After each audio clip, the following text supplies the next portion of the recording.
Species. Unite. Species. Unite. I think to some extent it shows that we don't want to have knowledge that will make us uncomfortable or make us feel that we're doing something wrong. And I get that from people quite often, say they don't really know me very well, but they ask me what I'm doing, and I mention something about that I've written about animals and the way animals raised for food treated. And then they say, "Oh, don't tell me, you'll spoil my dinner."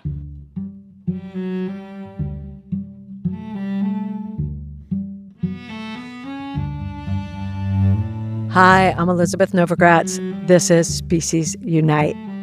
We have a favor to ask. If you liked today's episode and you have a spare minute, could you please rate and review Species Unite on Apple Podcasts or wherever you listen to podcasts?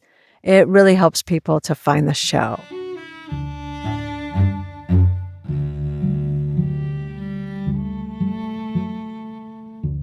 In 1975, Peter Singer changed the way we talk about how we treat animals in our food system, in research, and everywhere else we use, exploit, and torture them. He gave the world Animal Liberation, the book that gave birth to generations of animal activists, advocates, vegans, and the animal rights movement. And last week, a new version of Animal Liberation entered the world. This one is a whole new book because a lot has happened in 50 years. And sadly, a lot hasn't happened. Peter and I met a few days before the book came out to talk about what has changed and, more importantly, what needs to change.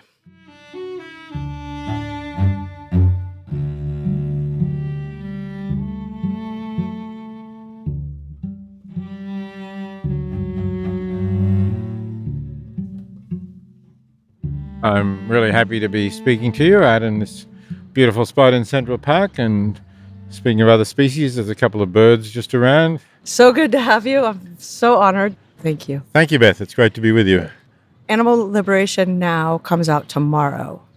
I read it this weekend, thinking that I was going to be reading a revised edition of Animal Liberation. I didn't have any idea that it was basically a completely new book. Yes, there are a lot of things that have happened over the last 50 years, not surprisingly. And I hadn't updated it since 1990, so even that's 33 years. So I did want to put in a lot of new material, change some things, talk about the progress that has been made since those early editions. And also I wanted to bring in climate change, which was not really on the horizon when I first wrote the book, and is an important factor when we're considering what we eat. Yeah, no one was talking about climate change in the 70s, were they? No, I first became aware of it in 1984. I was visiting the University of Colorado at Boulder, and NCAR, the National Center for Atmospheric Research, was just a little bit down the road. So they all knew about it, and it was starting to spread to the philosophy department and people interested in ethical issues about the future of our planet. The first version of this book, Animal Liberation, came out in 1975, and it changed so many lives of humans and of animals, clearly. It's still very, very powerful. I talk to people all the time who that is what changed them. In fact, there's probably been, 175 to 200 people who've come on this podcast.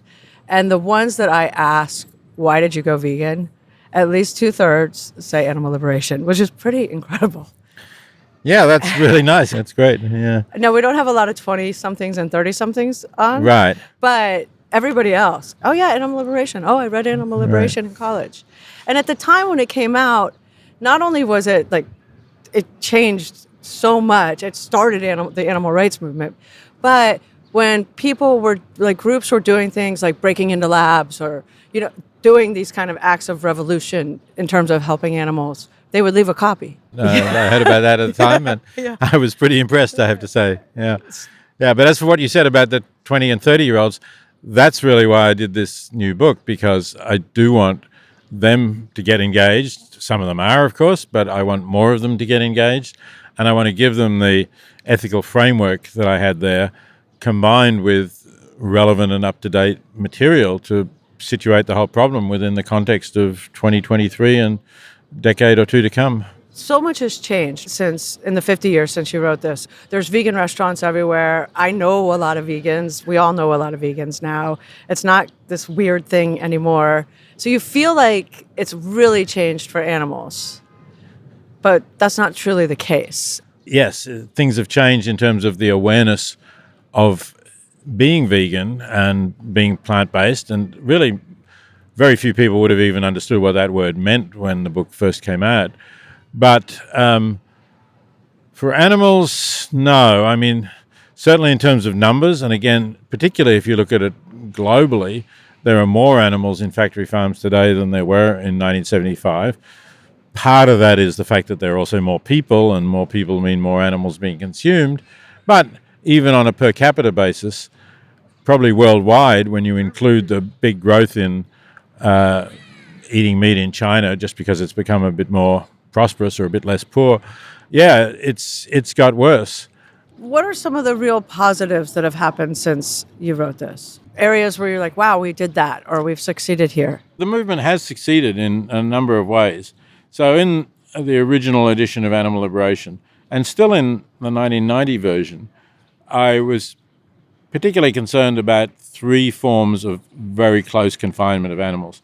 Both veal calves and breeding sows were standardly kept in individual crates that really would just widen the animal, and the animal could not turn around, and that was deliberate because they wanted the feces to all be in one spot where they could hose it away more easily, and they didn't want the animal to be able to turn around. And the other end was, where the food went in. So that was a really totally miserable life for the veal calves and the sows, and that's prohibited now across the entire European Union, all 27 countries, across the United Kingdom, in California and a handful of other states of the US. And that's progress. And the same is roughly true for laying hens, the egg-laying hens kept in cages too small for them to be able to stretch their wings. In fact, too small for them to be able to stretch their wings, even if there's just one bird per cage, but there's likely to be 4 or 5 birds in each of those cages. So extremely crowded. And again, you have to give laying hens significantly more space in the European Union, the UK, and those other countries, and some of those states in the United States. So, yeah, those are big wins. They were strongly opposed by the animal movement, but we managed to win them. We managed to win them in the US largely by bringing referenda initiatives, or threatening to bring them in some states where then the legislature would act rather than realize it was going to lose a referendum. Whereas in the parliamentary democracies of the UK and the European Union, they did go through the more standard political channels, which I think shows that those political systems reflect the views of electors better than the United States does. When you first wrote this 50 years ago, did you expect or think, like, when people actually find out what's happening to animals, they're going to do something? Yeah, I did think that, really, because it just seemed shocking to me when I first learned about it. You have to realize I was 24 years old and I did not know that animals were inside. The animals I was eating, the chickens and pigs, would have all been reared inside, or almost all reared inside. And I was, an educated person. I was a graduate student at the University of Oxford, and I did not know that I was eating animals kept in conditions that were really horrible for them and were basically just geared to producing them as cheaply as possible, irrespective of what it meant for their lives. So that was shocking to me, and I did think that when other people learned about that, they would say, at least I'm not going to buy factory farming. Maybe they weren't going to go vegan or even vegetarian, but at least they would say, I'll make sure that what I eat doesn't come from factory farmed animals. And I mean, a lot did, obviously. So many people went vegan because of your book. But in the bigger picture, the needle hasn't moved that much mainstream. Yeah, that's right. I mean, you add a few percentage to the number of people who are not eating meat, but it still remains clearly less than 10% in most countries. And that means that 90% of people are eating meat and really haven't changed very much what they're eating. And factory farming, there's horrible examples in this version, horrible examples in that version, because it hasn't changed that much, especially in the US. It's a little bit better in the EU, and it has changed in a few states. California is an example, and just last month, the pork producers actually lost their attempt to try to overturn the Californian law as far as it applied to pig products imported from other states, and they failed, so that's a good thing. But in terms of the states where the majority of farmed animals are produced in the United States, no, there's no change in the law and very small changes in the conditions. I think the campaigns of some animal organizations for cage-free eggs have got, I think it's now about a third of US hens are no longer in cages. That's progress, but firstly, there's still 2/3 who are. Secondly, the majority of those who are not in cages are not truly free range. They're still very crowded. They're still indoors all their lives. It's certainly better than being in cages, but it's nowhere near good enough. There's a lot of people in this country that say, I don't eat factory farmed animals. I only eat animals that were grown on a farm or, that lived outside and had a really happy life. But the numbers tell us that can't possibly be true, right? Yeah, absolutely if right. If you're eating yeah. meat, you're eating factory farm meat pretty much. You would have to be extremely conscientious in searching out alternatives to not be eating factory farmed meat. For some of those animals, particularly chicken, say, it's extremely tiny percentage that are really not factory farmed. The same goes for animals that are experimented on. The examples in your book, in this version of your book, are all updated since the last version, or mostly. And they're equally as atrocious and devastating. Yes, I would say. I think that's true. Maybe there are some of the experiments that would not be done now. The so-called learned helplessness experiments in which dogs were given inescapable electric shock until they just passively accepted it because they couldn't get out of it. And this was supposed to have some relevance to depression in humans. There's nothing that's come from that that's helped humans in depression, really. But I don't think that would be done today. It certainly wouldn't be done on dogs. And even people who did that, people like Martin Seligman, sort of seemed to think that it would have been okay to do it on rats, although now they regret that they did it on dogs. So as far as I'm concerned, if it's an animal capable of feeling pain from electric shock, it's wrong to do it. And obviously, if the animals weren't feeling pain from the electric shock, the experiment wouldn't work anyway. Yes, of course. In those situations, though, there's kind of been a fake news about how there's more welfare, there's more concern for animals in labs than there was when you started out. Yeah. So again, it's not 100% fake news. There are these institutional animal care and use committees, which did not exist when I put out the first edition. I think they have some effect in universities, in academic institutions, because the fact that people who are wanting to do experiments know that they're going to be looked at by these committees, and at least one person on the committee is not going to be a researcher. I think it does mean that they think a little bit more about what they're doing. For some of these things, like the tests, in the 1990s, 80s and 90s, my friend Henry Spira, who actually used to live just across Central Park from where we are now, had these campaigns against the Draize eye test, in which cosmetics companies were putting substances directly into the eyes of unanesthetized rabbits who were also immobilized in little boxes with just their heads sticking out so that they couldn't dislodge the substance from their eye. And there was also the LD50 test, in which you tested substances until you'd poisoned to death 50% of your sample. The number of those tests being done has been reduced. And in fact, in Europe, where there are good statistics, you can see that they have dropped quite a lot.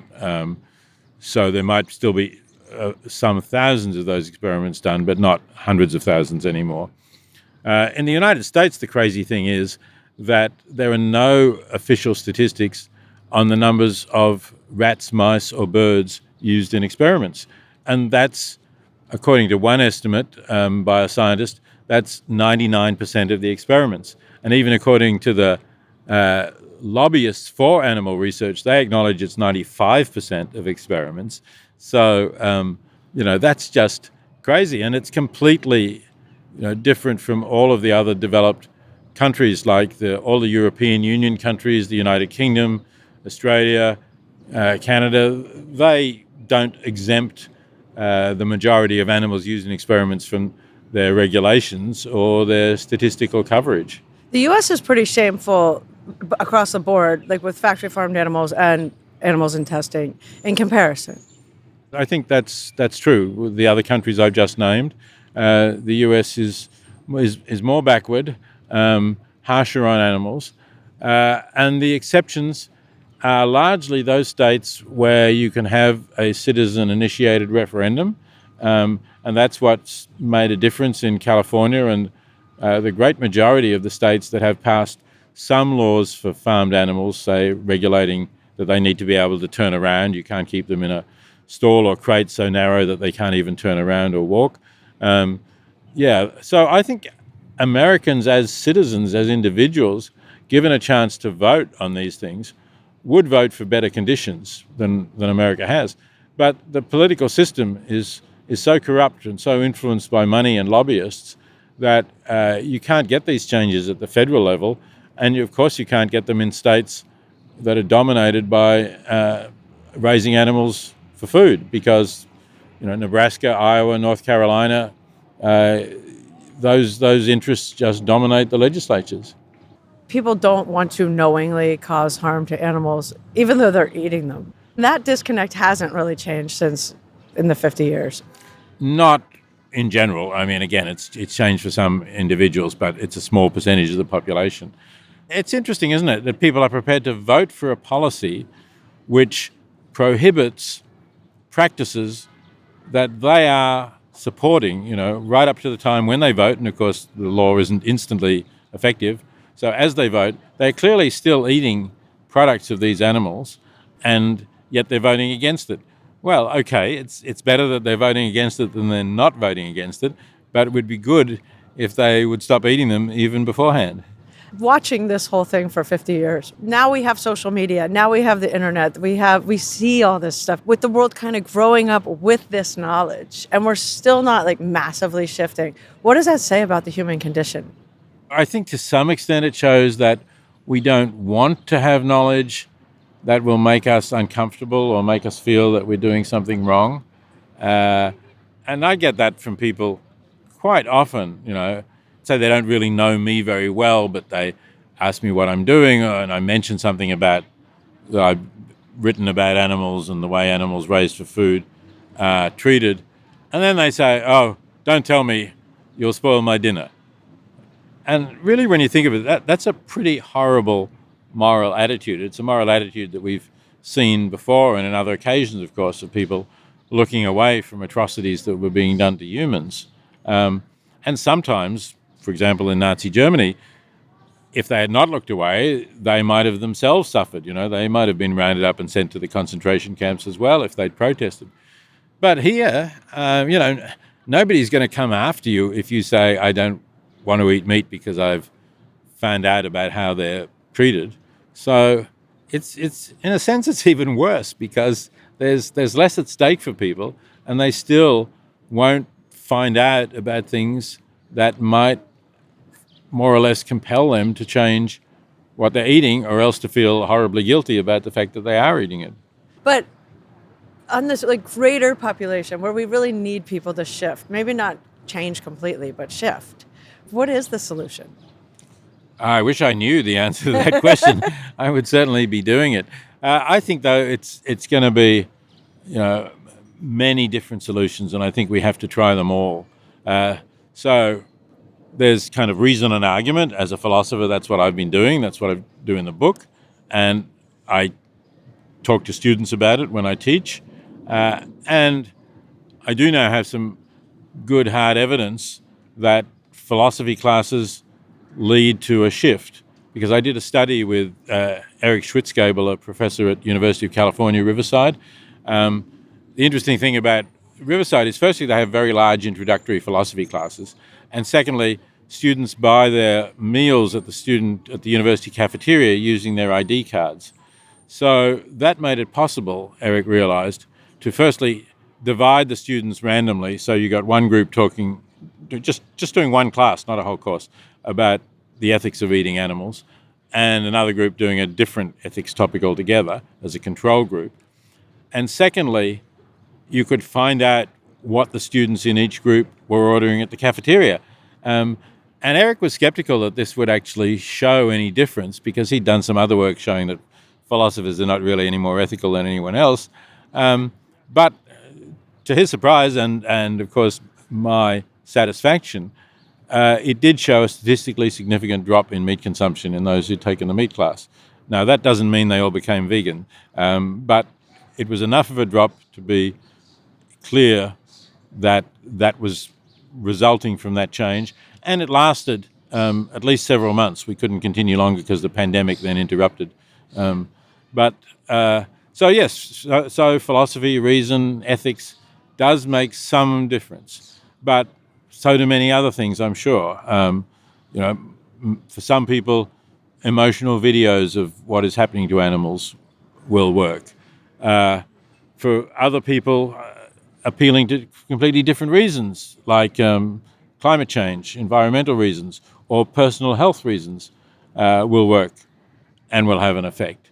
For some people, maybe in-your-face kinds of protests of the sort that Direct Action Everywhere does may have an effect, and maybe for other people that has even puts them off. I don't know. I think we need to try to find out more about these studies. So I think at this stage we're in a learning phase where we want to try to find out what is really most effective. And I should also mention, of course, that providing alternative products that are either plant-based or don't involve a whole animal because they're cellular could be a way of making it easier for people to change too. I'm sure with most people who are vegan, it baffles all of us quite a bit. You just expect, kind of like when you wrote the first edition and you thought, oh, everyone's going to know now, that would make this massive sweeping difference in terms of the general public. And in a lot of ways, I mean, the world's eating more meat now than ever, and it's going up fast, especially China and pork. We can change a lot of laws here, but unless we start looking at China too, or China starts looking at China, it's a lot of animals. It is a lot of animals, yes. I'm greatly concerned about what's going on in China, and I'm in contact with people in China, and in particular with a collaborator, a researcher in Hong Kong. And there are some signs of other people concerned about this in China, but it's really tiny. If it's small here, then it's just an order of magnitude smaller still in China. And it seems that the attitudes to animals are also less favorable than they are here. So I don't know. I mean, I think China may have to wait for really producing cellular meat. And when they can produce cellular meat that tastes and chews like meat from animals, and when it's economically competitive with meat from animals, perhaps then China will shift. But I don't know that it's going to happen any earlier than that. One thing you didn't talk about in the first edition, but you talk about now, is fish and fish sentience. Because we didn't really know about fish sentience back then, did we? Well, we were unsure. I mean, personally, I never had any doubts. One of my earliest kind of what I could now see in hindsight was a sort of pro-animal movement. Was that when I was about 8, I think, I was staying down the beach. This was in Australia where I grew up. Was staying down the beach, and some friends of my parents came along and said, "Would Peter like to go fishing with us?" So I went fishing with them, and we threw our lines in the sea, and before long I hauled up a fish, and there it was flapping away on the end of this sharp hook on its mouth, And I didn't like this. And although I didn't say anything to these friends at the time, I guess I was a bit timid about criticizing this or questioning it. I never went fishing again. I didn't want to go fishing again, although I was still eating fish. So, I'm not saying I was morally all that good. But just seemed obvious to me from the way they behaved that they're suffering. But you're right, the scientific research wasn't clear. There were some scientists who said, their brains are different in important ways, and that may mean that they don't feel pain. But now I think the work of researchers like Victoria Braithwaite and Lynn Snedden makes it very clear that they can feel pain. And so it's partly for that reason that I put in much more material about fish. It's partly also that I feel the public may be more ready to extend concern to fish. When I was writing the first edition, the question was, would the public really care about chickens? Because chickens sort of had a reputation as being stupid animals, which is not true either, of course. And a lot of people said, yeah, I'd care about pigs and cows, but not chickens. So that's another factor. And then the final factor is raising fish in industrial fish production is just grown enormously. And again, particularly in Asia, and particularly in China. And now fish are the majority of farmed vertebrate animals that we produce. And so the numbers are huge. 124 billion fish raised a year is the best estimate that I've seen. So we can't avoid talking about this. What else was not in the last version that you brought into this one? So there's more research on our knowledge of sentience generally, and particularly of degrees, you could say, whether there are degrees of confidence anyway that we can have that beings are sentient. So there's some discussion of the possibility of insects being sentient, although I'm still agnostic on that really. I don't think anybody knows the answer to that question. There's certainly, I think, more confidence that octopus are sentient, and of course a lot of people have seen that film about my octopus teacher, but there's also a lot of more information about octopus, and some of their behavior clearly is intelligent behavior, solving novel problems or planning ahead for things that are going to happen. So we clearly have invertebrate animals who are sentient, and the United Kingdom, in its recent legislation about sentient animals, which was only necessary actually because the UK left the European Union and was no longer covered by those laws, they added both cephalopods, that's octopus and squids, and decapod crustaceans, which is lobsters and crabs. They added them as sentient animals. So that's interesting that Parliament was sufficiently convinced to add them.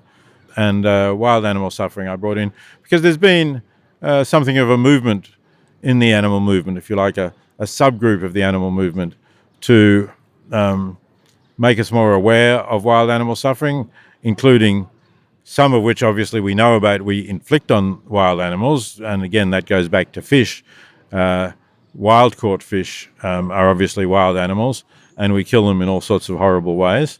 So that's one. But then there are questions about what we should be doing with respect to suffering in nature. And a lot of suffering occurs in nature.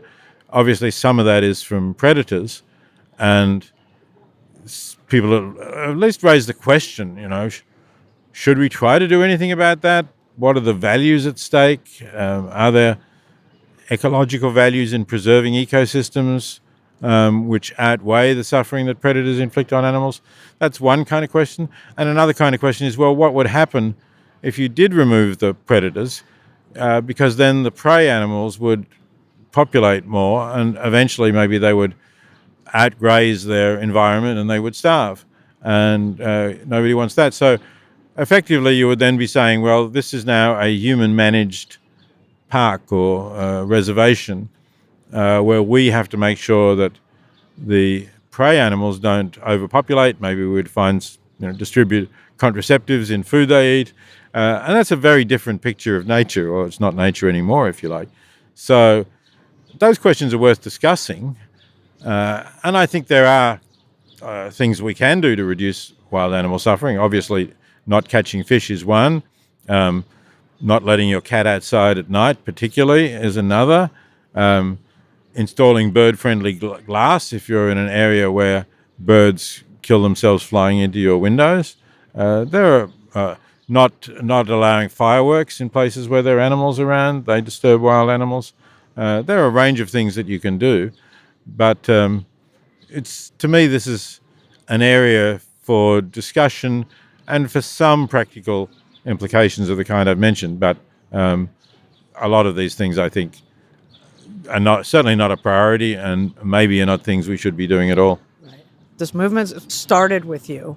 You've watched it grow, but there's a really long way to go. How do we get there? Like, what has to happen? Yes, technology, for sure.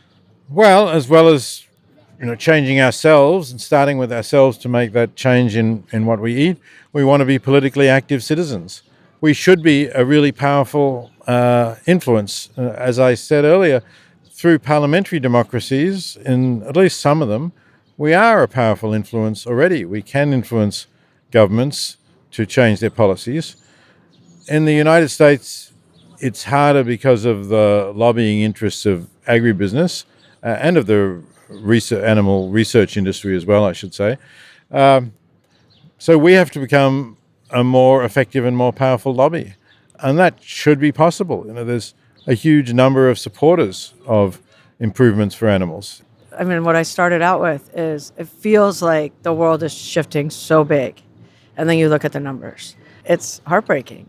When you look at those numbers and you realize every one of those numbers is a being who's suffering and living a horrific existence. That's so difficult to really grasp, right? I threw out that figure of the number of fish in industrial farms, which basically means they're all suffering because they're incredibly crowded when they're living. In the case of salmon, say, I'm sure they have instincts to swim distances as they would in nature that they can't do, so they swim round and round in circles. And the methods of slaughter are obviously cruel and painful. So, and then you say 124 billion. What does that mean, right? I mean, it's such a vast figure. It's 15 times the population of the world, and it's hard to imagine the number of people in the world. Yeah. It is. It's such a huge problem. It's so many individuals, and that's where it's almost impossible. Each one of them is an individual subject of consciousness, and we are causing them to have a miserable experience throughout their lives, and at the end of it, at least, an extremely painful experience. Right. I mean, I think there is hope for change, and I think that's why I brought out Animal Liberation Now. I think this is a moment when we can get more people working for this cause. We have a lot more vegans and a lot more people who are aware of plant-based eating. I think the opportunities for change are there, and we need to seize this moment and do everything we can to take that opportunity. On Friday, I was at the Vegan Women's Summit, which is fairly new. It's a couple years old, I think. It was in Brooklyn. It was 1,000 women, mostly women. It was super positive, and everyone was so excited to be there and be vegan. And but that wasn't happening 10 years ago. No, that's great. Yeah, I know. That's a terrific movement. I think the more people read your new book, and the more we embrace technology. Yeah. And, maybe actually the fact that women are now more powerful and more assertive than they used to be is another opportunity for the movement, because I think women are more empathetic with animals. They're perhaps less inhibited in feeling concern for animals than a lot of men are. A lot of men sort of think this is not a tough guy sort of approach. So I think it's terrific that you had 1,000 women at the Vegan Women's Summit there, and I think that's a good source of power for the future. Yeah, it was exciting. Well, thank you. This was great. Thank you, Beth. It's been great talking to you.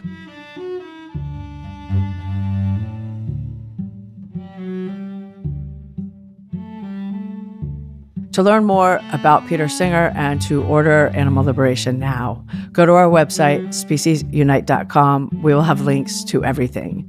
We're on Facebook and Instagram at Species Unite. If you have a spare moment and could do us a favor, please subscribe, rate, review on Apple Podcasts or wherever you listen to podcasts.